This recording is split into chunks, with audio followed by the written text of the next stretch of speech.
अच्छा स्टूडेंट, अब मोलैरिटी हमारे पास आती है। मोलैरिटी हमें क्या बताती है? देखें, it is a concentration unit.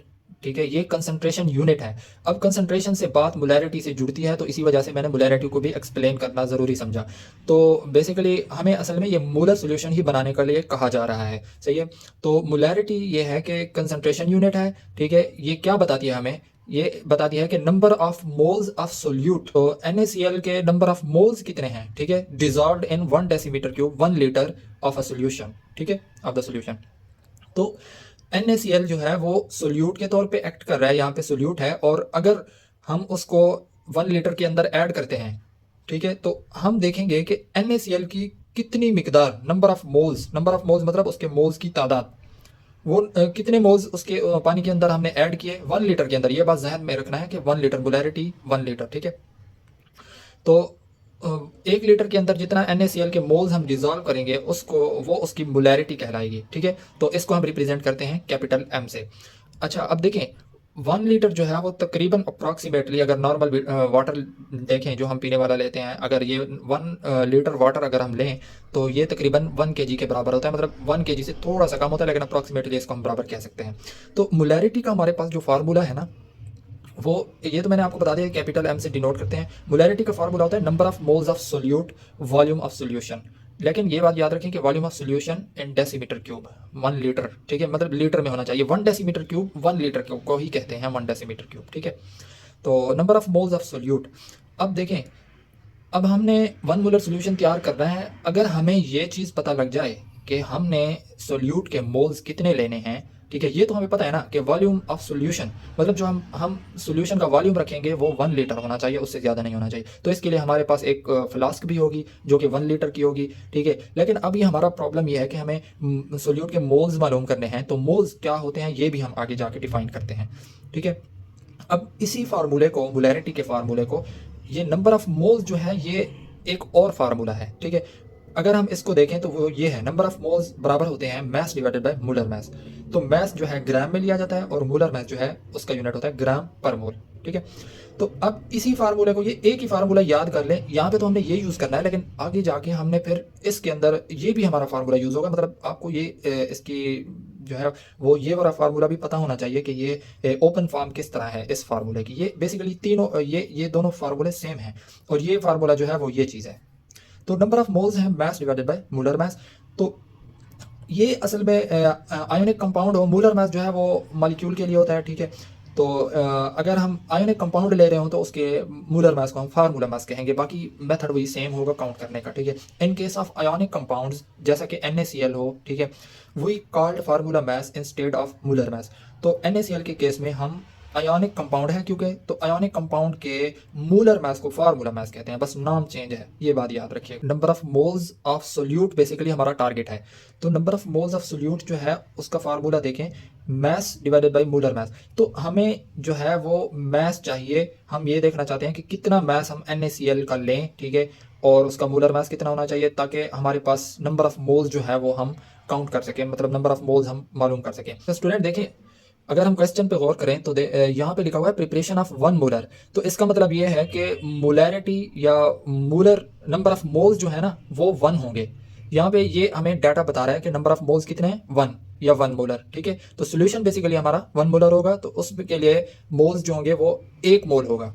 तो 1 मोल, अब देखते हैं, हम इसको देखते हैं कि कैसे हमने इसके लिए 1 मोल के लिए सोडियम क्लोराइड का मास मालूम करना है कि हम कितना मास लें उसका। बेसिकली हमारा मसला यही चल रहा है कि हम कितना मास पानी के अंदर ऐड करें, या कितना वेट जो है वो सोडियम क्लोराइड का लें और उसको पानी के अंदर ऐड करें, तो हमारे पास 1 मोलर सोल्यूशन तैयार हो जाएगा। अच्छा स्टूडेंट, मैंने फार्मूला मैस की बात की है, तो मैंने कहा इसको भी डिफाइन कर देता हूँ, बता देता हूँ आपको ये क्या है। The sum of the atomic masses of atoms, ठीक है, इन एन आयोनिक कंपाउंड। बस आयोनिक कंपाउंड होगा तो उसके अंदर जो एटम्स होंगे उनके एटॉमिक मैसेज को अगर हम जमा कर दें तो उसको हम फार्मूला मैस कहेंगे, ठीक है। मिसाल के तौर पे अब NaCl है, इसके अंदर एक एटम है सोडियम और एक है क्लोरीन, ठीक है।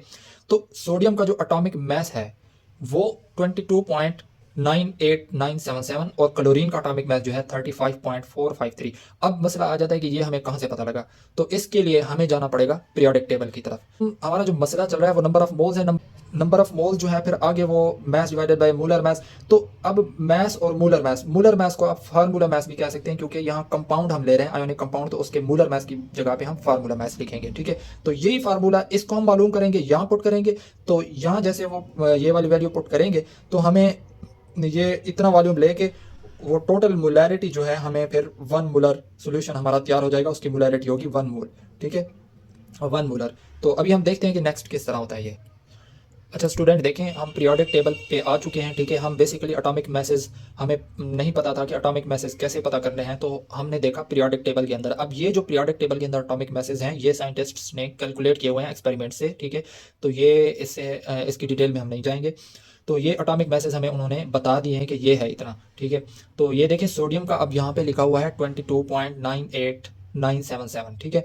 तो इसके बाद अगर हम क्लोरीन के ऊपर आ जाएं तो देखें क्लोरीन का आपको नज़र आ रहा होगा 35.453, ठीक है, 35.453 है, ये आप ये देख सकते हैं, सही है। ये है क्लोरीन, ये क्लोरीन है। तो अभी हमें एटॉमिक मैसेज पता लग गए, ठीक है। तो अभी हम इससे नेक्स्ट आगे स्टार्ट करते हैं कि देखते हैं किस तरह आगे हम पहुंचते हैं। अच्छा स्टूडेंट, अब हमने एटॉमिक मैसेज देख लिए, हमें कंफर्म हो गया कि सोडियम का वाकई जो है एटॉमिक मैस जो है 22.9897 और इसका क्लोरीन का, तो हमने दरअसल ये NaCl है, तो इसके दोनों के एटॉमिक मैसेज देखें, हमें फार्मूला मैस यही कह रहा है जो कि फार्मूले के अंदर है, number of moles is equal to mass divided by formula mass, ठीक है।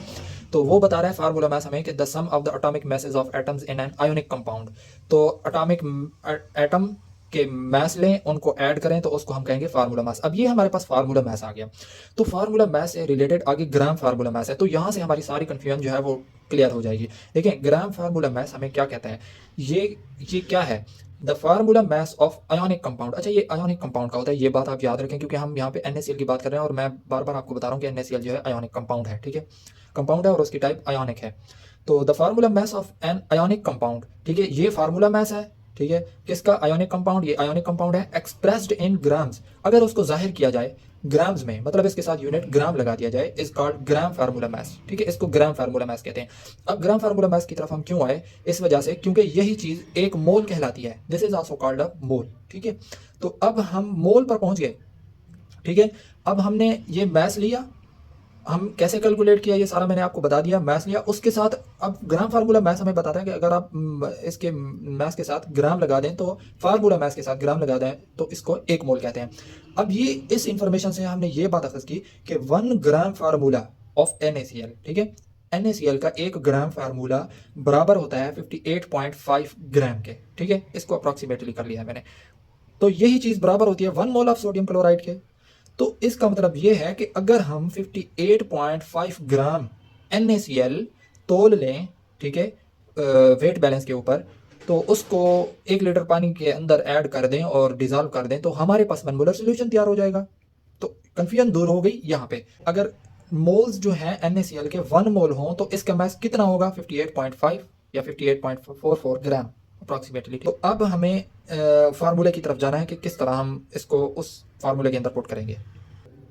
अच्छा स्टूडेंट देखें, अब हमें पता लग गया कि अगर हम number of moles of solute, अब इस फार्मूले को देखें, इस फार्मूले के अंदर हमें मोलैरिटी चाहिए 1 मोलर सोल्यूशन, ठीक है, मोलैरिटी कितनी होनी चाहिए, 1 मोलर। अगर हम यहाँ पे 1 लिख दें और यहाँ भी 1 लिख दें तो हमारे पास आंसर क्या आ जाएगा, 1, मतलब मोलैरिटी कितनी होगी, 1। तो इसके लिए ये होगा कि हमें मोल्स कितने लेने होंगे, 1, मतलब 1 मोल लेना होगा, और वॉल्यूम कितना लेना होगा, 1 मतलब 1 लीटर या 1 डेसीमीटर क्यूब, ठीक है। तो इसको हम परफॉर्म करते हैं और इसका मैं प्रोसीजर भी आपको बता देता हूँ। अब प्रिपरेशन के बारे में मैं आपको बता देता हूँ, इसके बाद हम चलते हैं प्रैक्टिकल के ऊपर और उसको हम परफॉर्म करेंगे एक्सपेरिमेंटली, ठीक है।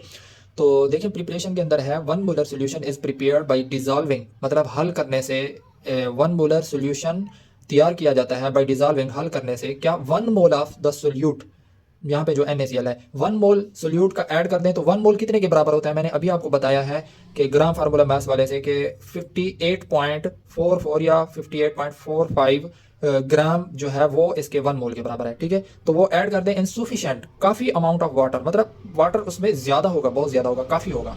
तो to make the total volume of the solution up to 1 decimetre cube या 1 litre in a measuring flask या वॉल्यूमेट्रिक फ्लास्क इसको भी कहते हैं। तो अब देखें कि हमें ये टोटल प्रोसीजर पता लग गया कि अगर हम 1 मोल या 58.44 ग्राम जो है 58.44 ग्राम NaCl का वॉल्यूमेट्रिक फ्लास्क के अंदर ऐड कर दें, लेकिन एक बात याद रखना है कि टोटल वॉल्यूम जो है ना, total volume of the solution वो 1 डेसीमीटर क्यूब होना चाहिए। ऐसा नहीं हो कि आप पहले 1 लीटर पानी भर लें और उसके अंदर NaCl जो है 58.5 ग्राम जो है 58.45 ग्राम आप उसके अंदर ऐड कर दें और कहें कि ये 1 मोलर सोल्यूशन है। वो नहीं होगा 1 मोलर सोल्यूशन, ठीक है, क्योंकि 1 मोलर सोल्यूशन के लिए कंडीशन है कि टोटल वॉल्यूम जो है वो 1 लीटर होना चाहिए। 1 लीटर से वॉल्यूम ज़्यादा नहीं होना चाहिए और इसी 1 लीटर के अंदर NaCl भी डिजॉल्व हो, ये बात याद रखनी है, ठीक है। तो इसके लिए हम क्या करेंगे, for 1 mole of solute of NaCl we have to weigh 58.44 gram. तो ये मैंने सारी आपको डिटेल से बात बताई है कि ये हम इस तक कैसे पहुंचे, हमें कैसे पता चला कि 58.44 ग्राम जो है हमने वेट करना है। तो उसके लिए मैंने सारी चीज़ें डेफिनेशन से आपको क्लियर कर दी हैं, ठीक है। 58.44 ग्राम ऑफ प्योर NaCl। अच्छा, ये बात भी याद रखिएगा, जो NaCl हमें खाने के लिए मिलता है या इधर हम लेके आते हैं खाने में डालने के लिए, वो प्योर नहीं होता, उसके अंदर और चीज़ें भी मिक्स होती हैं, इसी वजह से हमें सस्ता सा मिल जाता है। और ये प्योर NaCl जो है वो थोड़ा महंगा होता है और काफ़ी ज़्यादा महंगा होता है। मिसाल के तौर पे अगर हम 300 ग्राम NaCl जो है, अगर आप यही खाने वाला नमक आम दुकान से लें, करियाना की दुकान से, तो वो आपको मिल जाएगा तकरीबन कोई 30-40 या 50 रुपये का ज़्यादा से ज़्यादा मिल जाएगा। लेकिन अगर आप यही प्योर लेने जाएँ तो आपको तकरीबन ये 600-700 रुपये का मिलेगा। ये पाकिस्तानी रेट की बात कर रहा हूँ, ठीक है। तो ये बात आप याद रखिएगा कि ये NaCl प्योर नहीं होगा, लेकिन जो लैब में इस्तेमाल होता है वो प्योर होता है, ठीक है। तो pure NaCl with the help of weight balance, ठीक है, वेट बैलेंस हम लेंगे, उसके ऊपर हम वेट करेंगे प्योर NaCl का, ठीक है, जो और and then put the solute, फिर इसी सोल्यूट, क्योंकि NaCl सोल्यूट है जो कि कम मिकदार में है, ठीक है, इन 1 लीटर और 1000 ml। 1 लीटर को 1000 ml भी कह सकते हैं, ठीक है, 1 डेसीमीटर क्यूब 1 लीटर और 1000 ml। वॉल्यूमेट्रिक, ये तीनों एक ही चीज़ें हैं, ठीक है।